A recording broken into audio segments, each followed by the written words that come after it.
Clipcar Cribs! Welkom bij aflevering 12 van Clipcar Cribs. Maar deze week weer de bungalow van de levensgenieters. Ze kwamen op IM binnen in uw stoptraaien. En dat betekent natuurlijk succes, succes en nog een succes. De ranch van 144 hectare van de levensgenieters zit op het 10 en had 18 sleepkamers, 4 game rooms, 4 badkamers en 8 opnamestudio's. Welkom Hewitt in Cribcar at the Cribs of de levensgenieters. Mijn naam is Rady.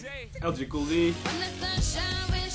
En nou, het idee is begonnen eigenlijk dat we een album wilden maken waarin het thema levensgenieten centraal stond.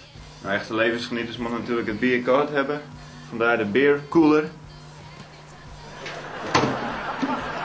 Ja, ik ben al een tijdje bezig als hip-hop artiest. Maar dan net onder de naam levensgenieters, dus eigenlijk ben we eigenlijk een tijdje bezig. En we hebben nou een labeltje gevonden uit Eindhoven. Nou, die is nou druk bezig om dat uit te brengen. En zo kom jij en ik weer aan die clip dus.